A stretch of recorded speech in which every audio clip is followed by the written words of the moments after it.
Émile Zola, La mort d'Olivier Bécaille, résumé et analyse du chapitre 1. Un homme, Olivier Bécaille, raconte le moment où il gît comme mort. Son corps est totalement paralysé, mais sa pensée reste vive. Il entend tout, voit encore un peu, et sent la détresse de sa femme Marguerite qui le croit décédé.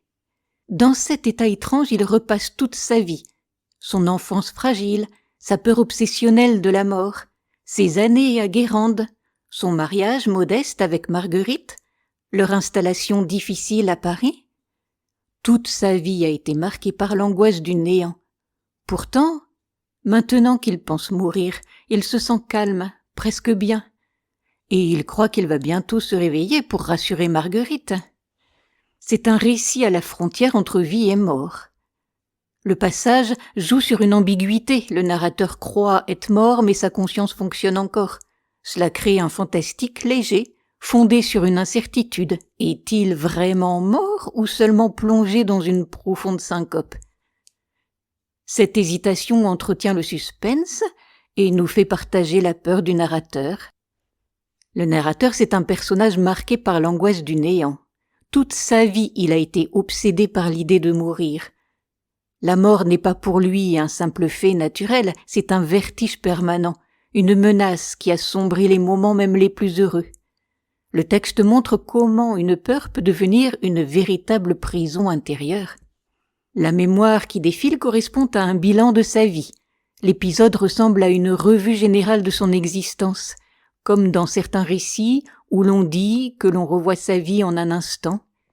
Il revoit son enfance pauvre, son mariage par habitude plus que par passion, et son installation à Paris. Le récit met en lumière une vie simple, modeste, parfois triste, mais pleine d'attachement. Le chapitre met en évidence une forte dimension émotionnelle, l'amour et la détresse. Le personnage est paralysé, mais entend les sanglots de Marguerite. Leur relation, d'abord un mariage arrangé, est devenue tendre et profonde. Sa dernière pensée est une pensée d'amour. Il faut la rassurer, l'enlacer, lui dire qu'il est vivant. Le texte oppose la peur intime du narrateur à l'amour concret de Marguerite. Enfin, on a un thème central, la mort démystifiée. Quand la mort semble arriver, il ne ressent ni douleur ni terreur. C'est une ironie poignante. Lui, qui a eu peur toute sa vie, découvre une mort comme un doux repos, presque un soulagement. La morale implicite pourrait être « nos peurs sont souvent plus terribles que la réalité ». J'espère que cet audio vous a plu. Vous pouvez retrouver Histoire et Poésie sur ma chaîne Entendre lire.